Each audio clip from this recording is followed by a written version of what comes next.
Every year, 1 in 4 older adults in the United States experiences a fall. That's not just a number.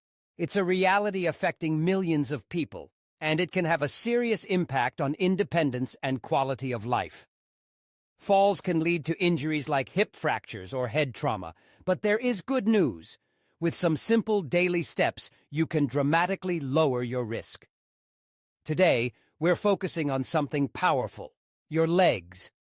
Strong, resilient legs are your best secret weapon in staying steady, confident, and mobile for life. Together, we'll walk through 6 simple at-home exercises designed specifically for seniors. No gym, no fancy equipment, just a few minutes, most days, is all it takes to protect your body and your future. If you've ever worried about losing balance or struggled with getting up from a chair, don't feel alone. These challenges are common as we age, but they are not permanent. By strengthening the right muscle groups and practicing balance, you can take real control over your mobility at any age. Before we start, I want you to remember, every bit of progress matters. Whether you're starting from scratch, returning after an injury, or maintaining your strength, the journey is worth it.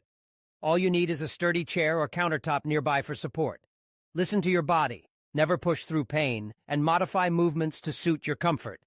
There's no rush and no finish line, just the steady power of consistency. All right, let's get started.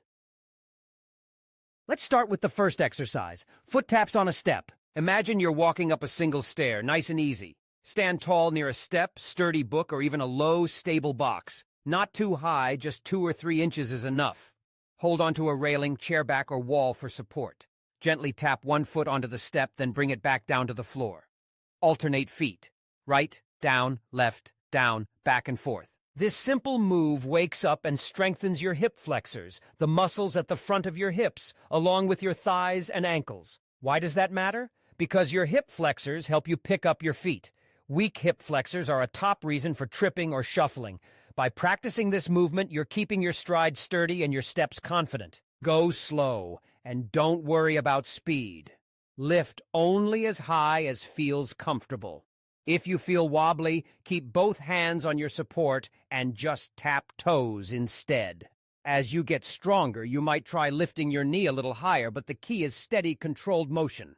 Try 10 taps on each side. If that feels easy, do a second round. Pause with feet flat on the ground. Take a deep breath. Remember, if you have trouble with your balance, have a family member nearby. Or try the exercise while seated first. Just lifting each knee toward your chest with your hands on your thighs. Every version counts. Exercise number 2, head rotations. This one's different. We're exercising your balance system, a combination of your eyes, inner ear, and proprioception, which is your body's ability to know where it is in space. Training these parts together is like updating your internal GPS, which makes reacting to everyday hazards, like cracks in the sidewalk, much quicker and safer. Stand tall, holding lightly onto a sturdy chair, kitchen counter, or wall. Choose one spot in front of you to focus on. Slowly, turn your head to look over your right shoulder, then gently back to center. Then turn to look over your left shoulder, then back to center. Move at a slow, relaxed pace. No jerky movements, just a smooth gaze. If you feel dizzy or off balance, pause and focus your eyes straight ahead. Try looking side to side 5 times. Ready for a little challenge? While turning your head, shift your attention to your foot placement. Make sure your feet are hip-width apart and grounded. This challenges your balance in a safe way. In the real world, we often lose balance because we look quickly to the side or turn around without thinking. So practicing head movement is more valuable than most people realize. If it feels good, try the same head turns while slowly marching in place or standing on tiptoes, but only if you feel totally steady and have solid support close by. Pause, take a couple of deep breaths, and relax your shoulders. Exercise 3, standing marches.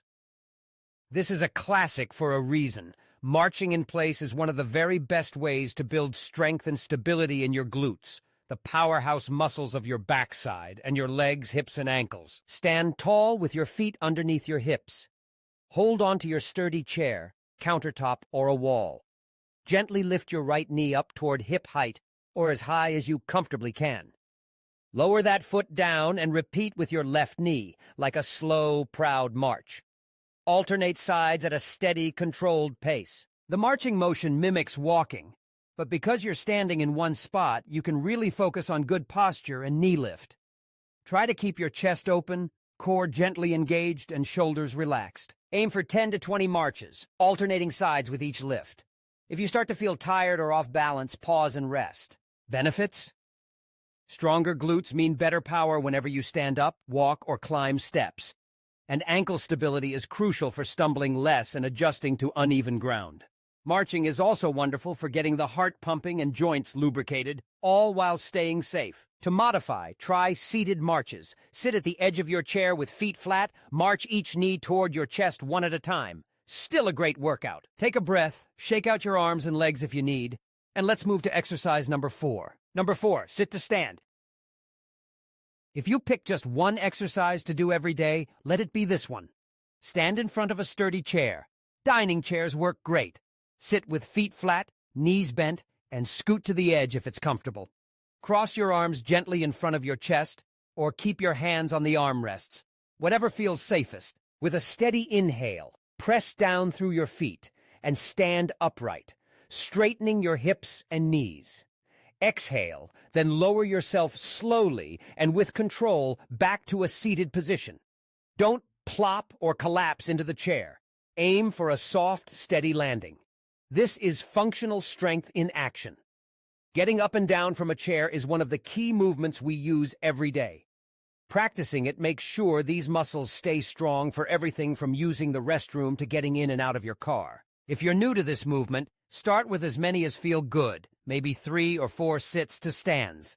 Rest between reps and use hands for support or push off your thighs as needed.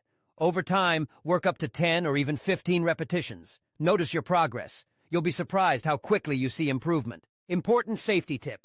Make sure your chair doesn't slide. Position it against a wall or use a non-slip mat underneath. Pause and celebrate.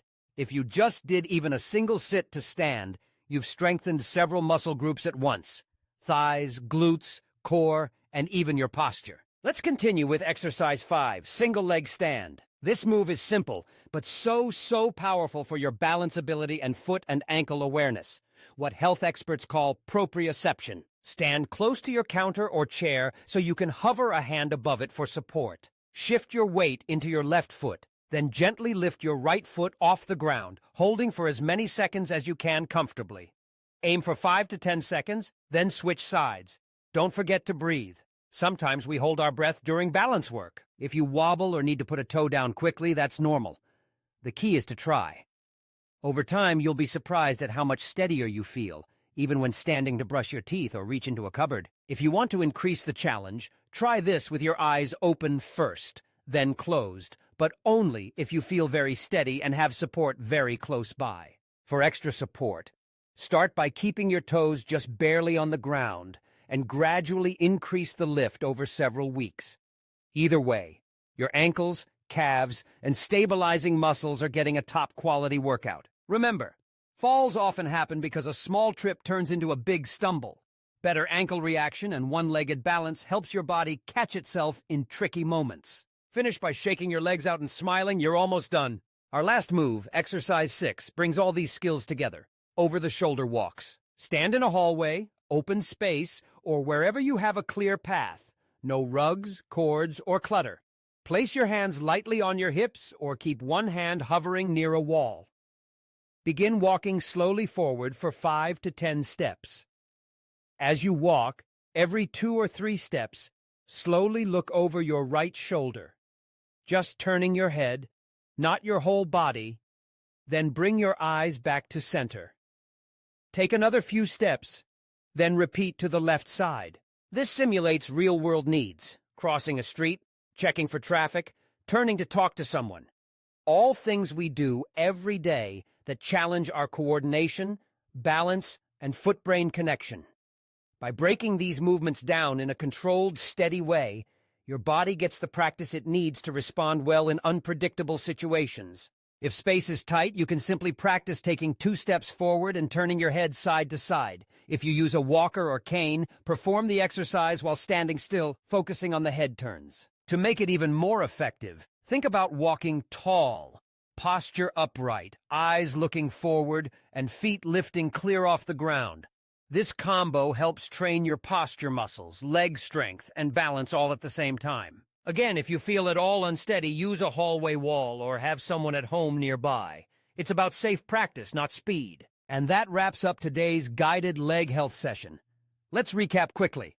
Foot taps on a step, head rotations, standing marches, sit to stand, single leg stand, and over-the-shoulder walks. Each of these targets those muscle groups and abilities that matter most for seniors: strength, balance, coordination, and awareness. With just a small investment of time, you're building a much safer and more confident tomorrow. Before we finish, let's talk safety reminders one more time. Always have a sturdy surface for support. Clear your exercise space of any tripping hazards. Think about loose rugs, cords, and pets wandering through. Work at your own pace. And most importantly, listen to your body. Slight muscle fatigue is normal, but sharp pain is not. Modify any exercise to fit your abilities. And if unsure, check with your healthcare provider or physical therapist. Know this: progress is always possible, no matter where you start. The fact that you're here, taking these steps, is an accomplishment in itself. Every time you move with intention, you're teaching your body to operate with greater strength and stability. So here's your call to action. Fall-proofing your legs starts with just 10 minutes a day. Stick with these simple exercises and your body will thank you. You are investing in independence, dignity, and joy, the freedom to enjoy life on your terms. In Part 5 of our Leg Health series, we'll reveal the very best time of day to walk after 60 for maximum leg benefits and better circulation. Don't miss it. Click below or check our playlist for more ways to stay healthy and strong. And be sure to subscribe so you never miss a tip about staying mobile, independent, and confident at every age. Thank you for joining me today.